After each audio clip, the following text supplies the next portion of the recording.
Pennsylvanians. This public policy campaign is my brainchild in a nationwide effort I have led since 2018, determining it was necessary to change the law to help redress the long-standing and problematic practice of racial.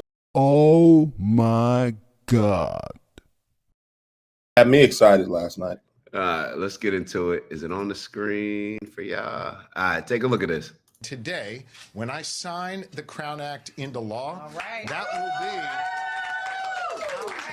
will be the next step in making good on that promise of bringing about real freedom for all Pennsylvanians. This public policy campaign is my brainchild in a nationwide effort I have led since 2018, determining it was necessary to change the law to help redress the long-standing and problematic practice of racial discrimination in the form of hair discrimination.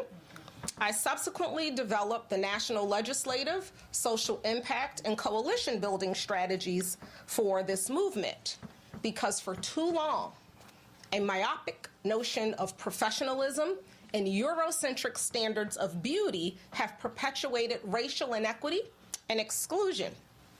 Too many Black children have been suspended and missed what should be valuable instruction time because their hair, worn in ways that are aligned with their racial identity, have been deemed a violation of school rules. I am a child growing up in the Virgin Islands with natural hair.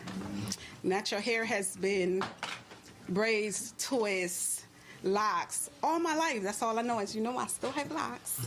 But wearing my natural hair has been all that I know. But as I opened my salon and spoke to different clients that wear braids, that's telling me, Lorraine, I have to take these braids out. I have a job interview. Or Lorraine, I have to cut my locks down because my job says it's too long. And the recent one was my client who says, Lorraine, they talking about me. I have to do something. I have to cut my locks because of my job. You know, they saying it's unprofessional to have locks. And I'm like, wow. Look, we know that this is an issue that disproportionately affects Black Pennsylvanians who wear their hair in protective styles like locks and natural braids or twists. And it can manifest itself in a number of different ways, from someone getting fired simply because of how they look, or maybe someone getting passed over for a job because of the way they wear their hair. That's unacceptable, and in a moment, it will be illegal. Representative Mays, that's for you. Yes. Madam Speaker, that is for you. And this is the Crown Law.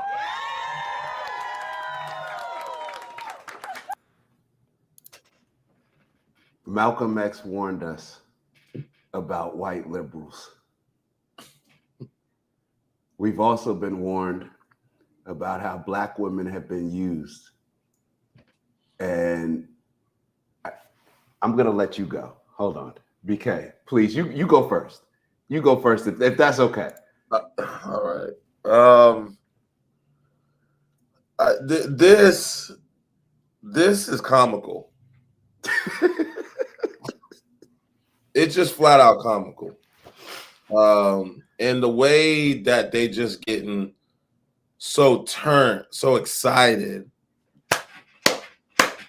I don't like that.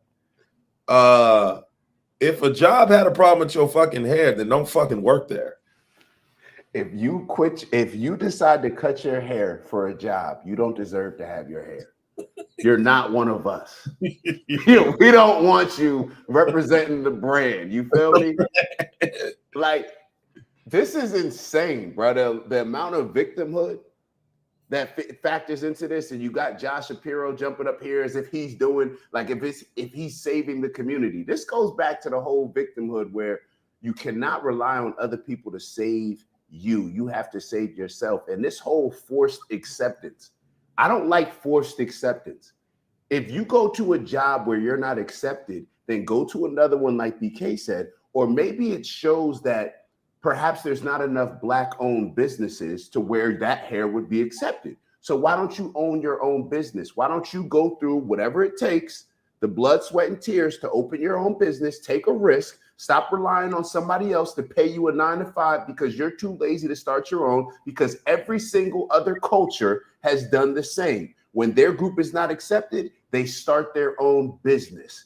Their group typically starts off being the ones that support that business. Black people can do the same. Anybody else can do the same. And in this day and age where people are literally putting Black-owned business or women-owned business, like now, if you can't have a successful business now, then perhaps you just don't deserve to have a business. Perhaps you do need to cut your hair and adjust to somebody else's standards, because that to me is the main issue here.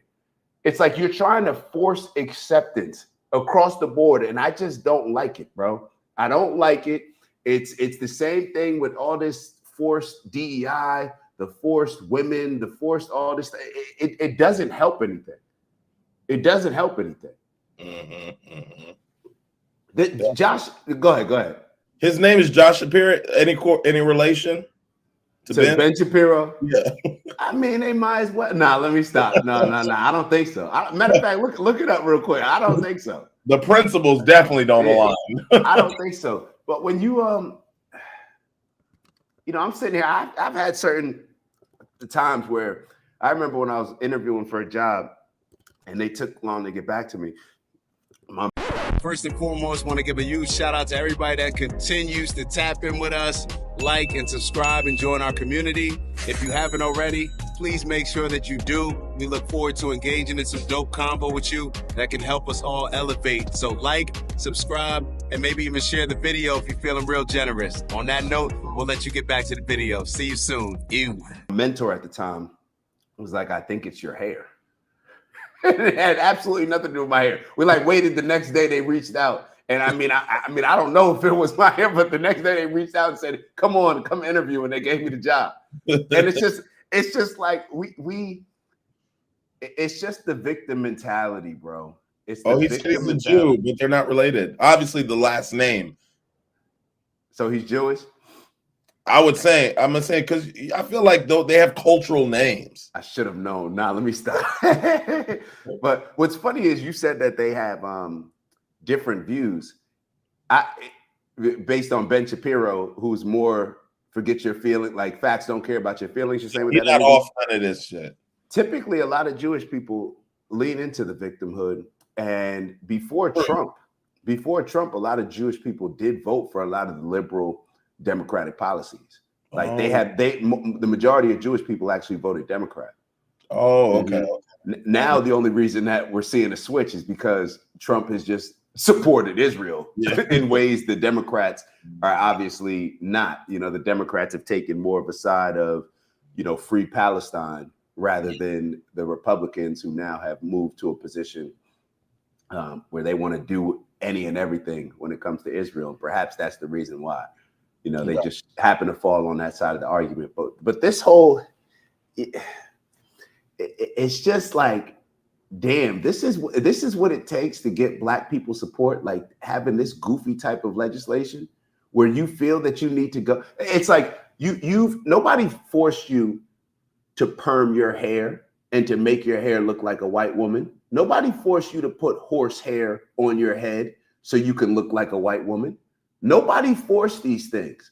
And it's like you may feel forced because you don't want to do what the alternative is and create your own job.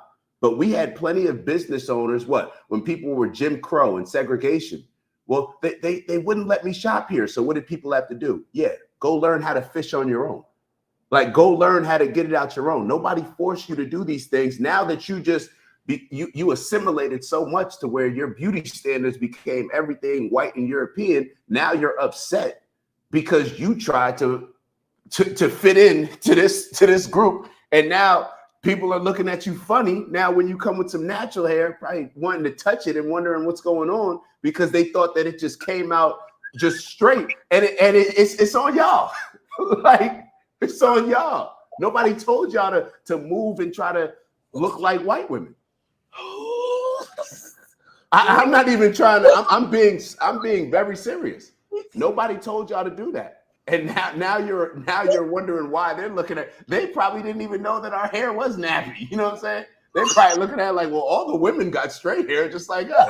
Like y'all done burned y'all hair, put all these dumbass curls in your hair. Now y'all are bald, and now y'all got to wear these goofy wigs because y'all were trying to fit in with white women. Oh my God! Hold on, bro. That's what happened. That's what happened. So we're celebrating this win when we really need to be celebrating. Yo, what is going on?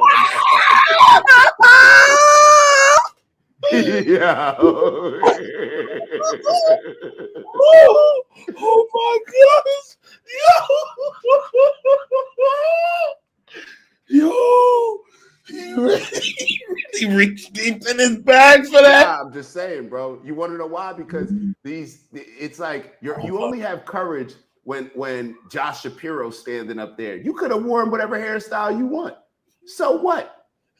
So what? You can wear whatever hair. Like there's times where on purpose I go into work events with my hair looking like whatever, where I could have done a little retwist. Nah, I'm wearing whatever. I ain't off that. It is what it is. You know what I'm saying? I actually think that I like the fact that you can go in there looking clean, well dressed, and then you go in there with your hair looking like whatever. I'm doing what I feel like doing. Yeah. And I'm still going to execute on my assignments at a high level, and it is what it is. Like who's gonna say something? Yeah. Half the time, white people don't know whether my locks are done or not. Like you know what I'm saying? They don't know whether you'll get it done. They'll pull up and be like, did you do something to your hair? When I get it done, they're like, yo, did you cut it? Because the parts, they're like, yo, did you cut it? Yo, chill out. Yo, did you get a haircut? I'm like, no, I retwisted my new growth. That's what happened. Yo, did you get a haircut? Oh man. Oh man, they be treading water because they really don't want to be offensive. They really just be curious. Yo, really be curious. That's another thing. Yeah, like, really be curious. Like, yo, you look different. Did you cut your hair? Yeah. I'm like, yo, nah, chill out. Like, that shit has got me going this morning, bro. All right, what we got? We moving on to the next topic. But you didn't see any black men. I didn't see any black men in the back of Josh. I didn't see no man. It's like they always looking to gas up a heavy set black woman who. Now, let me stop. Now I'm getting a little out of here. I'm sorry. Oh man. Yeah. I hope somebody clip this up and get cuts. My point, y'all know what I'm saying though. My point is they prey on the weak, and a lot of, and if we're going down that path, he's still going. If we're going down that path, a lot of people do try to use the strong black woman, like they'll have them like working in the company to keep everybody else under control. Yeah, you know what I'm talking about. Oh bro. Man, come on, man. I went to my boy. We're gonna keep going. So my boy in Florida, matter of fact, the one that I talk about, the one that went overseas to fight for Israel. Yeah, he owns this big complex in Miami Gardens, and it's a black area. And he was bringing me over there, like just checking out the complex and stuff. That's when we were still friends. Now let me stop. We're still friends. But he had this black woman in there. I already knew what time it was when he walked in. I'm like, he hired her to do and say all the stuff that he probably want to say. She gonna, she gonna treat the business like it's hers, like our business, boss. Like, hey. Yo. See, this is what happened. Yo, I should have never let you go on this topic, bro. I should have known he was gonna open up, bro. When he seen that lady hype at the altar, he got super weak and was like, "Why is she so turned?" Oh man. Let me delete that. We don't need to see that anymore. Indulge anymore in this. Speaking of it's Dak. Just want to thank you for checking out our video and visiting the OG Network. If you enjoyed the video, please make sure that you give us a like. And if you're looking to join a community of inspired individuals striving for purposeful abundance, subscribe. And if you're feeling real generous, share the video with some friends and family. All right, I'll see y'all soon. Ew.